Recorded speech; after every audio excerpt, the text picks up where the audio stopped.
Jagarative, Jam Masters. Letting go is the essence of spiritual growth. But I've come to see that not everybody really understands what that means. I'll say it in one sentence and then we'll get into it. You're not letting go of life. You're letting go of your reaction to life. That's a whole nother ball game. One is sitting there saying, I'm not supposed to have money. I'm not supposed to be in relationships. I'm not supposed to do this. I'm not supposed to do that. Supposed to renunciate. I'm letting go of the world.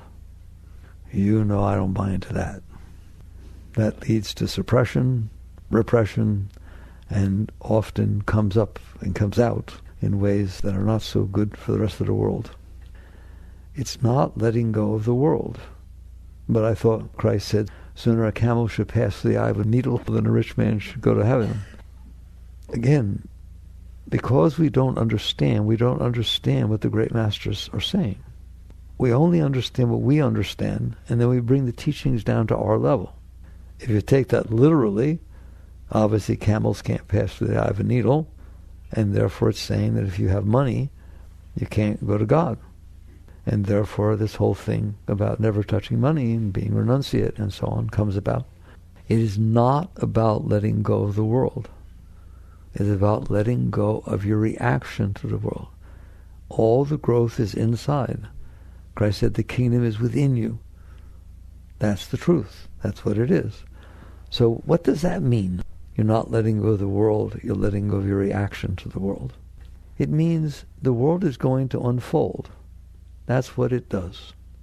It's been doing it on the big picture for at least 13.8 billion years. We don't know what happened before the Big Bang, and I don't want to think about it.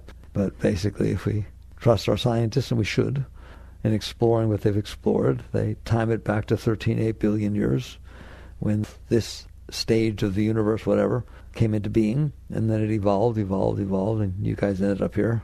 And the world has unfolded every moment during that time. How did it unfold? Enough to go from nothing to you. Wow. Like, we all understand the word DNA. It's a molecule, double helix, whatever it is, a very complex molecule. Well, that molecule, we are told that every one of your cells, of which you have 25 trillion within your body, I don't know who counted them, but that's what they're saying. You have 25 trillion within your body, that every single one of those cells has the strands of DNA in it. And that every single strand of DNA has the intelligence and capability of building every cell within your body. Now that's some serious programming. I program computers, but we didn't come close to that. And it's microscopic. Where did that come from? And don't you dare think that we made it, because we didn't make it. If you're all proud that you did the genome study and figured it all out, wonderful. What made it that you took all those years in computers to figure the thing out, and you haven't figured it all out? I read an article years ago that they said there was a bunch of called junk DNA inside the nucleus. Well, they're not finding out it's not junk DNA, that it is responsible for what genes get turned on, and that can change what genes turn on. So that literally the body can heal itself, that your experiences in life affect that stuff, and that they see genes get turned on and off. It's quite a complex thing. What made it? You didn't, nor did Einstein. Nobody made it. It went from nothing before the Big Bang, and then all this stuff happened for 13.8 billion years. And during that time, DNA showed up. I told you, I don't care if you say God did it. That's fine. Or if you say science studied how the evolution of matter and of form evolved into it, I'm fine. All I care is you didn't do it. So these moments in life have unfolded. Like, what did it? The moment before it ended up creating it. Just like your psyche is the sum of your learned experiences. If you didn't have an experience in your youth, your mind wouldn't think the way it does.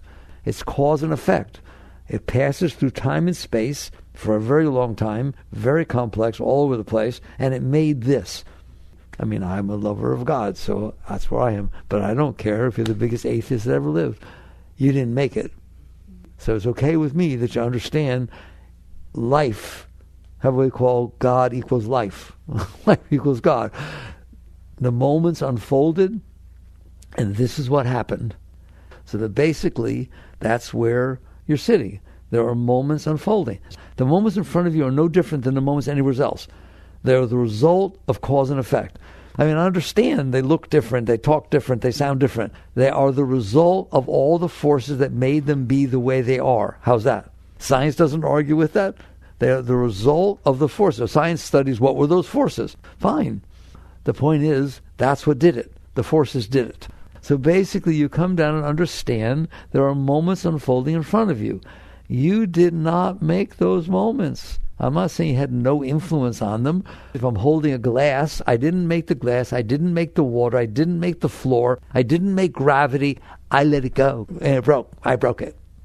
It's much more complicated than that. All right? Your say in the matter of what's in front of you, as best as I have figured out so far, I'm not sure I have all the right zeros, is 0.00000000001. You didn't make your car, you didn't make the engine, you didn't make the muffler, you don't even know where the fuel pump is. You didn't make any of it. Just look at the props that are around you. You didn't make them. You didn't make your face, you didn't make your eyes. You mothers who think you made your child. You did not make your child. All of a sudden, there's this one cell that's inside of you, and it makes itself into a baby. You did it? Seriously. I'll just stand here. I'll give you as much time as you want. Make me an eyeball. Make me the pineal gland. You're not doing these things. The universe is doing them. God is doing them. Life is doing them and has done them from the beginning of time. You're just the recipient. You're the experiencer of the moment that's unfolding in front of you. So that moment is unfolding in front of you. That's a very awesome, holy thing. Not only because there is such a moment, there are many less things on Mars. Go there and see what's happening. And not to mention Mars, go into outer space. Not a planet, not a star. Just float around in outer space. Tell me what's happening. Nothing. That's what could be happening. That really is what's happening all over the place. But you happen to be, your consciousness is here in a moment that to me, I know no one understands, is no different than any other moment in the universe. It's just the moment that your consciousness happens to be seeing. It was there before your consciousness looked at it. Look to the left. Right. Different ones. They were there too. Wake up. You're not doing this. You're not the doer. You're the experiencer. The experiencer of what? The moment that happens to be unfolding in front of me. All right. Are you okay with that? 1, 2, 3. No. No, I'm not okay with that. Isn't that embarrassing? You're supposed to be the highest, most intelligent species on the planet, and here the absolute truth is laid before you. You can't deny it, but you're not okay with it. That's the problem. Now you understand. You're not letting go of life. Make Saturn not have rings. Decide you don't like the rings on Saturn. Who are you? They have nothing to do with you. They exist independent of you. You just happen to be experiencing them. Well, I don't like what she's wearing. That's like saying I don't like that Saturn has rings. It's happening. And your consciousness is experiencing it. That's awesome. You should be saying thank you. To what? The fact that you're having experiences. This is what's going on everywhere. Life. Life is going on. What's the problem? Where's the beef? The problem is that you have decided within yourself, you built, now listen to these words, concepts. They're not out here. Life didn't make concepts. You did. You made concepts about life. Concepts are not real. Look at her. Her hair looks like my sister. She's probably like my sister. You're making stuff up. About what? About reality. Well, what's wrong with reality? A lot. I'll give you a list. No, there's nothing wrong with reality. Reality is the result of everything that ever happened from the beginning of time unfolding right now. And that's what it always was, and that's what it will always be. So we have this world outside of us that is a result of everything that ever happened. And a little tiny piece is passing in front of us. but everything's everywhere, and I don't know what to say. It's all the same. It's all the same. It's just what is. There it is. But your consciousness only sees what's in front of it. That's all it's ever seen, is what's in front of it. And so you develop, we'll go very quickly here, you developed in your mind, we can talk about that later if you want, you were given a mind. It's a pretty neat thing to have a mind. You get to think. And what you did with the thinking, I'm going to cut to the chase really quickly, is decide what you like and what you don't like. What you want to happen and what you don't want to happen. What you accept and what you don't accept. That's what you did with your mind. About what? Everything. It better not rain tomorrow. You say it's so innocent.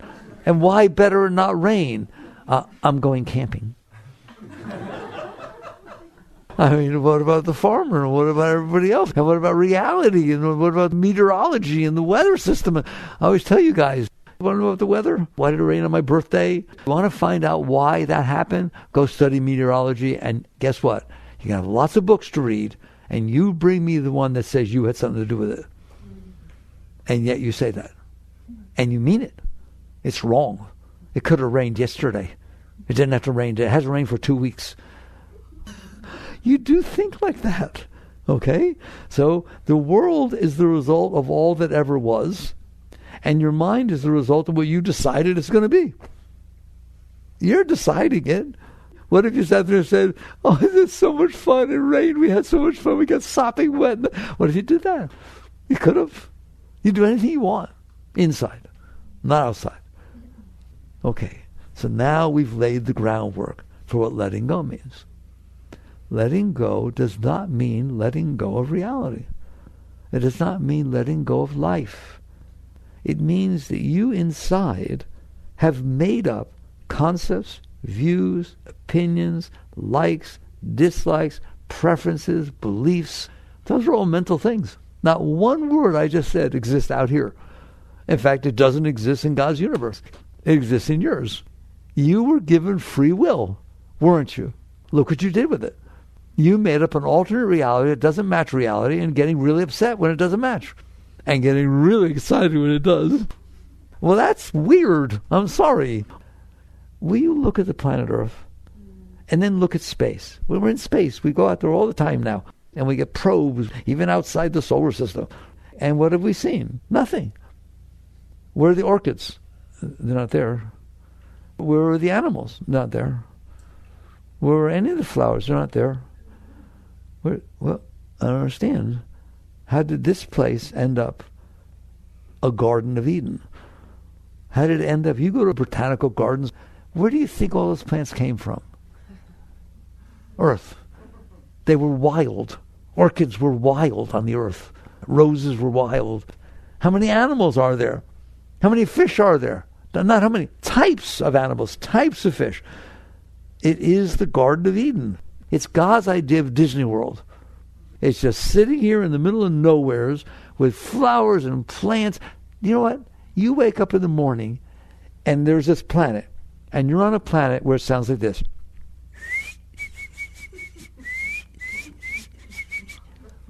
Whoa! That ain't going on Mars. It sings to you. It's unbelievable. Then that's what birth is. But you ruined it. How? You decided how you wanted it to be. Did you study science and figure out all the forces that come together to make it that way? No. I just decided how I wanted it to be. That's really awkward. Okay? You get to do that. You just get to play make-believe and make up a way it's supposed to be. She's not supposed to be with him. She's supposed to like me. And she's not turning out the way I thought she would. I want a new one. It's like, oh my God. You just made up that. I don't want to keep getting biblical on you, all right? That is the fall from the garden. That tree was called the tree of self-knowledge. The tree of self-knowledge. In other words, I now am about me.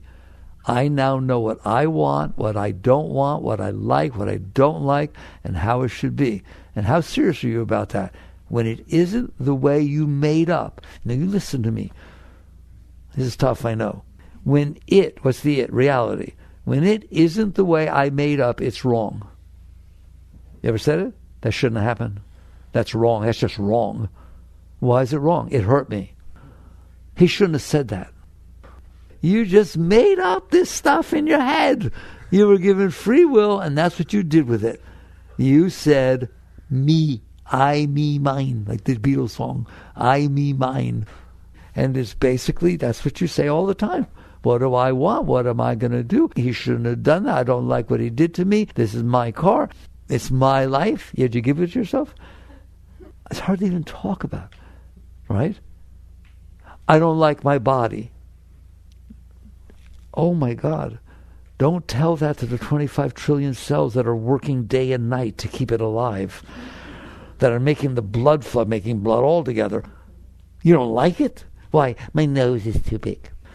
So you just make up this stuff and then you suffer. You suffer. I don't like my body. I don't like what I look like. I don't like getting old. I like that one the most. I really like that. I don't want to get gray hair. I don't want to get varicose veins. I don't want to get lines in my face. I don't want to have my face drop so it has to be lifted. Need a crane or something. I don't know. Like, I don't want it. I don't want it. You lose. Because getting old is part of life. And the body goes through changes. I don't want it to. Okay, well, your body used to be, what, about 2 feet? And you sit there and cried all the time? Well, you want to go back there? No, I like that. Did you make your body grow? Did you stretch it? It did it by itself, didn't it? Who are you that dares to be doing this thing of making up how you want things to be and then suffering? If they aren't the way you want them to be, how do you feel? All you do is complain. You start a blog. Let other people complain with you. Okay, it's a community thing. It takes a village. So you just basically come down to understand, what have you done? What have you done with your free will? I've made up an alternate universe. It doesn't exist. I know it doesn't exist because I have to fight with it all the time to try and make it be the way I want. And I have to get upset when it's not that way. And I have to not like people. And I have to like people. Which people do not like? The ones that aren't being the way I want them to be. Which people do you like? The ones that are the way I want them to be. Why should people be the way you want them to be? They aren't you. If Skinner's right, and it's not true that you are the sum of your learned experiences, but your mind is the sum of your learned experiences.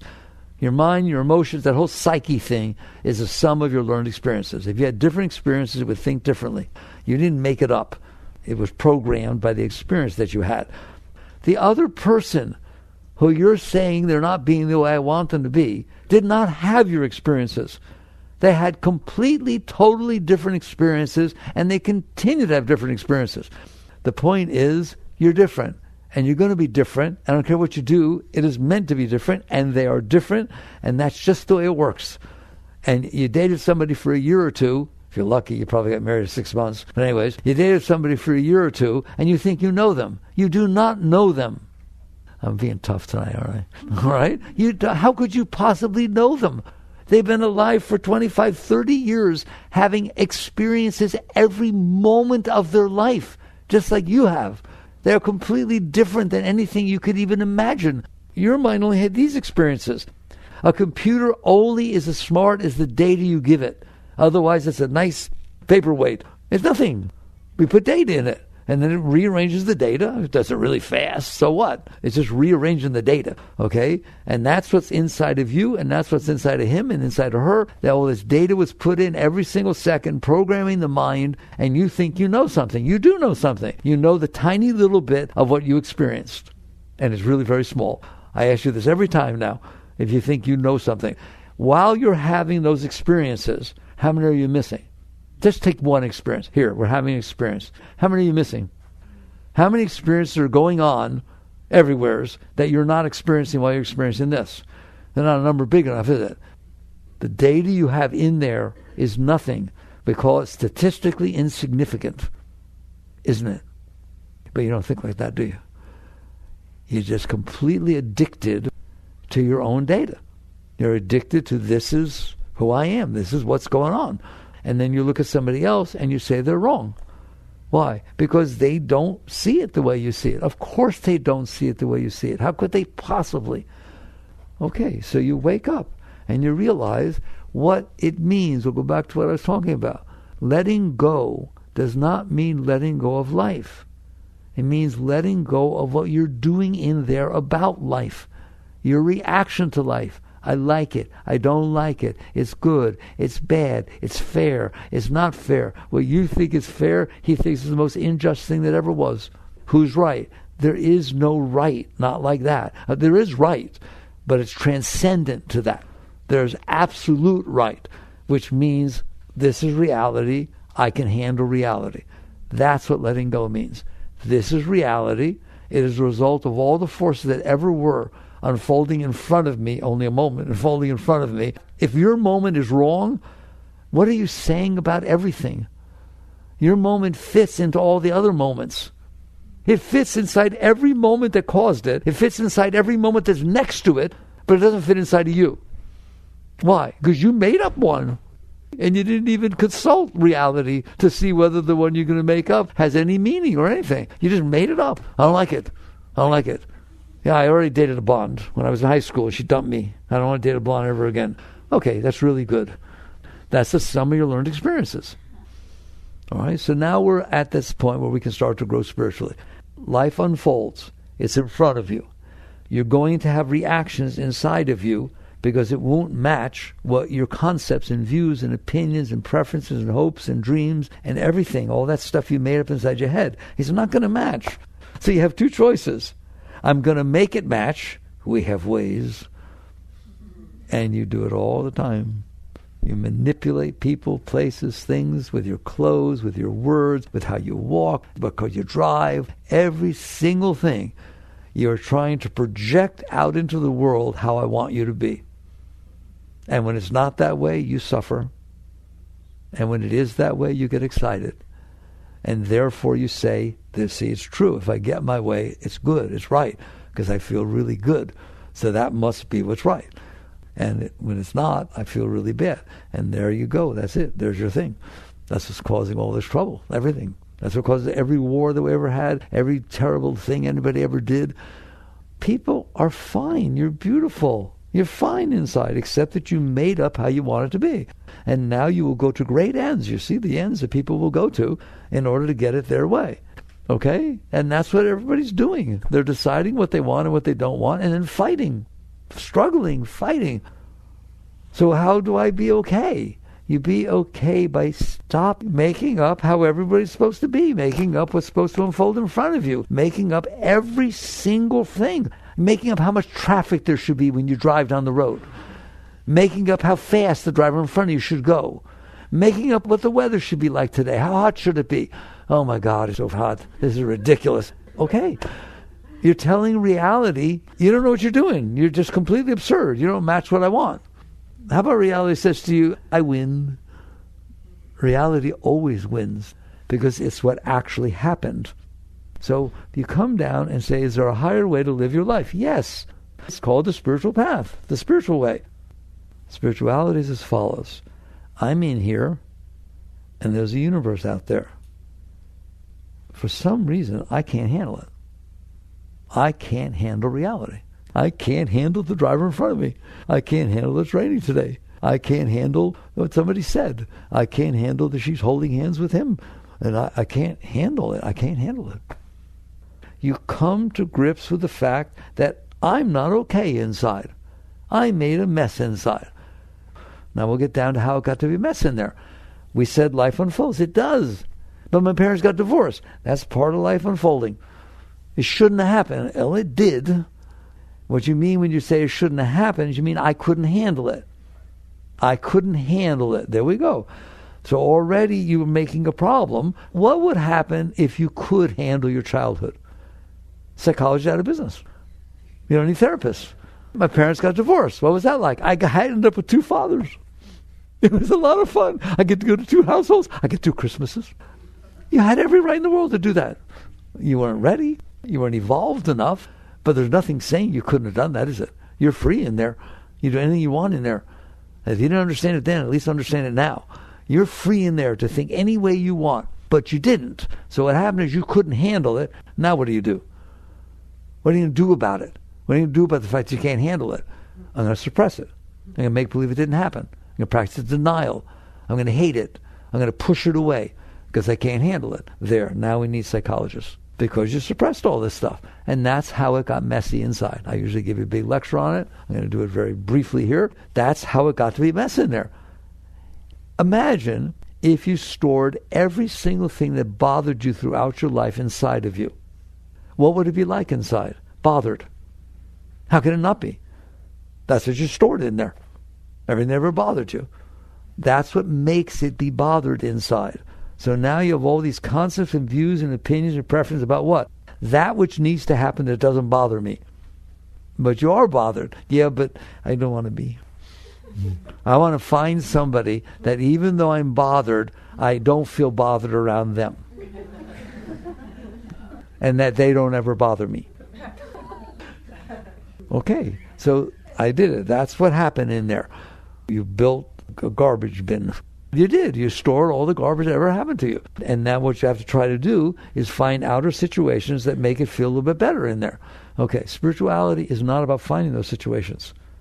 It doesn't mean you renounce them. Don't do that. It just means it's not about trying to make the world be the way you need it to be so it fits your neurosis, fits your problem. That goes for husbands, wives, children, everything. There's nothing sacred with that. There's nothing different. If you're out there trying to find somebody that will make you feel okay while you're inside saying, I don't feel okay and I don't think anybody could love me, but if you make me feel love when I say no one could love me, I want you. You're in there ruining yourself and expecting the world to unfold in a way that makes you okay. It doesn't happen, does it? And so you get neurotic, you get upset. Spirituality is completely different. It's a true paradigm shift. It says, why don't I clean up inside so that I can handle reality, therefore I don't have to fight with it. I can work with it, I can enjoy it, I can appreciate it, I can serve it. I'm not ignoring reality. I can do lots of things with reality. Why would you have relationships? Not because you need them, but because you have so much love you like to share it. What's wrong with that? I love you. I love you. I know you're different than me. I know you're going to turn out to be really different, even more different than I thought you were. I love it. This is going to be fun. Let's get to know each other. Wow, that's a nice relationship. Not, oh my God, we agree with everything. Don't worry, it will not last. And so basically you wake up and you realize you have will and you get to choose. Either you go out there and use your will to manipulate, control, and argue, and fight, and suppress, and just, oh my God, that's what you do with the fact that it's not the way you want, or that it wasn't the way you wanted, or that it won't be the way you want. It's just a big struggle. Or you say, no, I got a few years here on this little planet.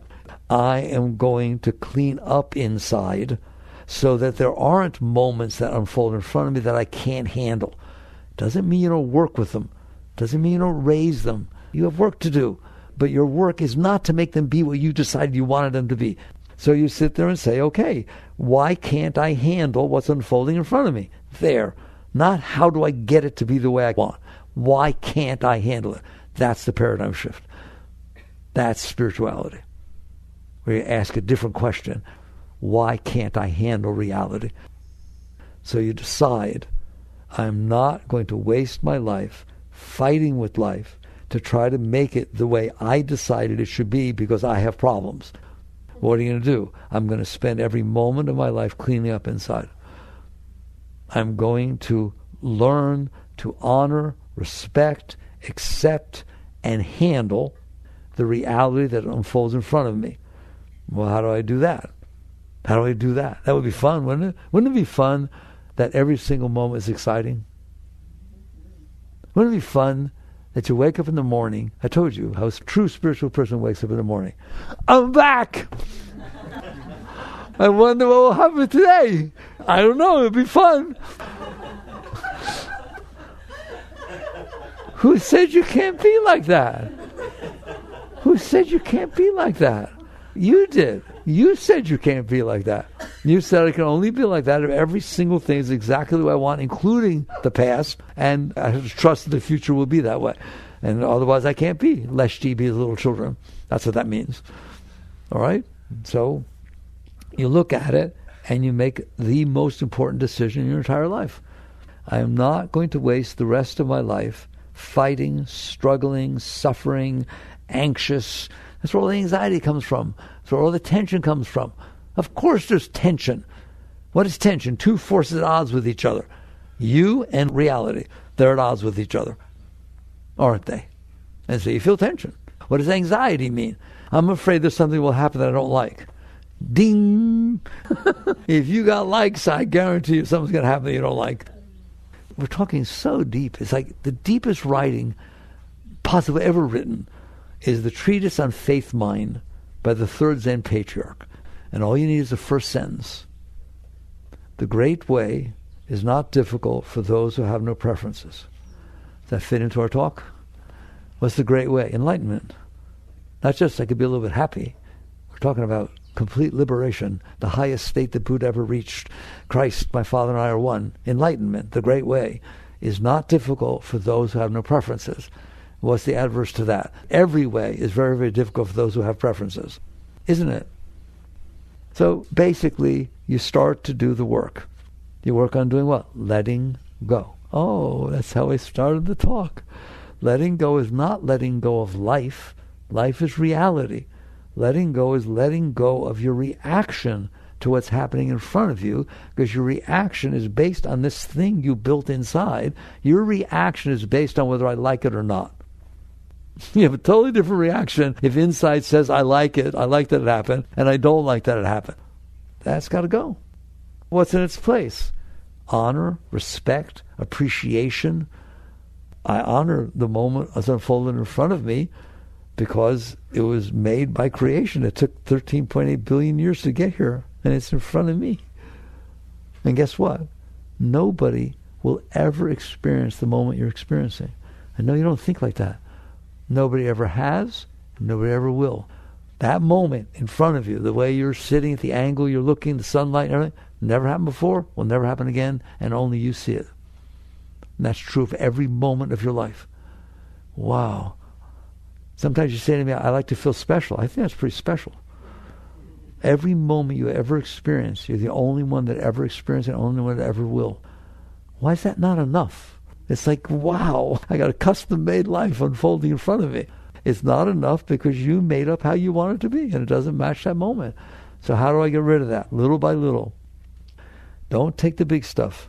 Don't say, you're right, my mother did this and so on. I don't want to have it inside of me. Leave it alone. You want to play the piano? Don't start with Beethoven or Mozart. Start with the scales. That's how you do this. If you're really sincere and you really want to grow, you just start this journey. And you say, what this is all about is I have built a system inside of me. It's called your psyche. I built a system inside of me that can't handle reality.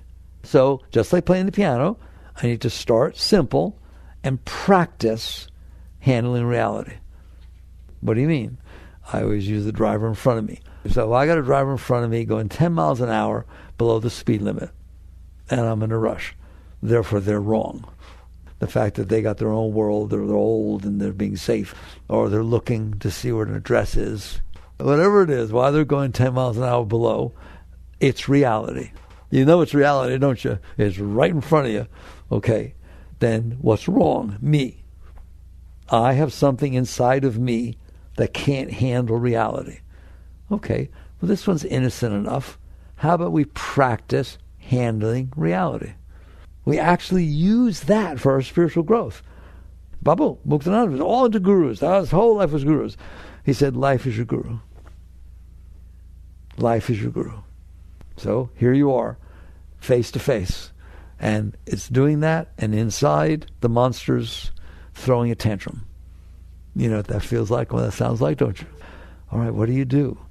You first remember the meaning of my life is to let go of this part of me that can't handle life. I want to grow into somebody that can handle life. The great way is not different with those who have no preferences. So you're sitting there and you just start with, all right, I got to let this go. That's what letting go means. It means letting go of your resistance to reality. It's something that's inside of you that doesn't need to be there. And so you practice letting go of this reaction. My experience is that relaxing is the way to do it. That in order to get upset, you have to get tight. That's what upset means. There's all this energy comes out, and it gets all weird, and the body tightens up. right? So in there, while you're driving with this person, you just relax. What does it mean? Well, you can relax your body, relax your shoulders, relax your chest, relax your buttocks. Just relax. Relax your heart. Inside, relax your heart. Just relax. Relax your mind. Just relax. Just relax. Don't fight. Don't make it stop. Just relax. Relax. And you're going to find out you can actually do that. You won't want to. You will not want to relax. You'll want to do something about it, to change it. But you're not changing it anyways. That's why I call it low-hanging fruit. There's nothing you can do about it anyways. The rain, it's raining, the weather is that way too. It's like you're not going to change it. So have fun getting upset or relax. Use it for spiritual growth. And you just keep relaxing. And over time, you're going to find out you can actually do this. You don't have to be neurotic. You can actually relax in the face of that. And if you do, you get in the habit of relaxing instead of getting in the habit of getting uptight about everything. And next thing you know, you're not getting angry as much. Next thing you know, you're not resisting everything everybody's doing because you practiced doing this. And then what's going to happen when you practice this, you'll get good at it. You will get good at it. You can't not get good at it. If you play scales, you're going to get better at the piano. You can't not. Doesn't mean you'll be a great pianist, but you will get better. And that's all that you have to do is get better than you are now. And right now, you're reinforcing your neurosis. So you relax through it. And then what will happen, you'll learn how to do that. So I want you to learn how to relax in the face of this monster you built inside of you that insists that everything be the way it wants and gets upset if it isn't. Just relax, relax. Now what's going to happen, something bigger is going to happen. Bigger than the person driving in front of you. Like you're going to say hi to your friend who's walking by talking to somebody else, or both your friends. Hey, Sally and George, hi. And they don't say hello back. Now there's a big problem. And you just start looking at it and look at what part of you is saying that this is a problem. Because it's not a problem. They were talking or they're listening, they had earbuds in, you didn't notice, right? They don't even hear you. But you made a thing out of it, didn't you? For the next 10 minutes, why would they do that? What did I say? Oh my God, did she tell her that I said that about her? I hope not. Oh my God, should I call? Whoa. Or, okay, let go. Now you understand. I told you the purpose of this talk was understand letting go. That's what letting go means. Not I'll let go of them as my friends.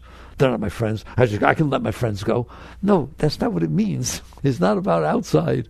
It's inside. Can I let go of the mishagas, is a nice Jewish word, the mishagas I'm making out of the fact that I said hello and they didn't say hello back. Or the fact that I need to ask somebody a question. I called them on the phone. Come on, answer. They didn't answer. Can I handle it? I'm talking about real life. Every moment of your life is your spiritual growth. You know what meditation is? Like, did you do your practices today? This is what you're practicing for. To be able to handle life. Meditation's not enough. So have some beautiful deep meditation. Then come back and be neurotic. I want that you're so high that it's always high and it never comes back. You are capable of that. Every single one of you. You're capable. So you keep practicing letting go. Just relax. But it hurts. Of course it hurts. You built this garbage inside of you. A drug addict has trouble stopping drugs. It hurts. You go through withdrawal. You need to go through withdrawal from your ego. And don't think I'm exaggerating, because I'm not. All right? Because that's what it feels like. You need to let go. You just keep letting go. Then bigger things happen, and you practice letting go, and you realize, I've been causing myself all this trouble. There really wasn't thinking anything, or I made all this stuff up, and it wasn't even that way. And you just keep letting go, and then you realize, wow, I was not okay till I found out that the person really loved me. I thought they didn't because they didn't call. Instead, I let go, and they called, and I didn't have to say, why didn't you call me? Because I was fine. I was fine. Thanks. I was looking forward to talking to you. That's a much nicer way to talk. And you keep letting go, and then you get the big one. When you let go of the everyday experiences, all of a sudden stuff's going to come up by itself. What stuff? The past. That's bigger stuff. Why is it bigger? Because you stored it down there for a reason. You didn't store everything down there. I told you that. 99.99% of everything comes in front of you, makes it right through. All the trees, the cars, the people, the weather, but certain things don't. And you stored those. Now they start coming up. Let go. Now we're in graduate school. Let go. But there's no buts. Either you want it down there, screwing up your life, or you want to be free. You want to be liberated. And so you just relax. But what if it comes back again? Relax again. What if it comes back again? Relax again. It's been down for 20, 30 years. Give it a break. Give it the space it needs. Keep letting go. Relax. Release. give it love. Just don't push it back down, and don't say it's wrong. And that's why they talk about forgiveness. Forgive whoever did anything. Just get it out of there. You don't want it in there. And all of a sudden you find out all these preferences go away naturally. Why? If I'm okay inside, I don't care how it is. The people say, how do I get rid of preferences? You don't. You let go of what's making you have preferences. Don't try to get rid of preferences. Just keep relaxing and releasing, and what's going to happen? You're going to find out you're a very beautiful being. Way more beautiful than anything you ever imagined. And take the highest, most beautiful thing you ever experienced, multiply it times a lot, and have it go on all the time inside of you. Any moment you ever felt that was beautiful came from inside of you. It's just that you opened. The complainer wasn't complaining at that moment. Everything was the way you wanted it to be. It was a perfect moment.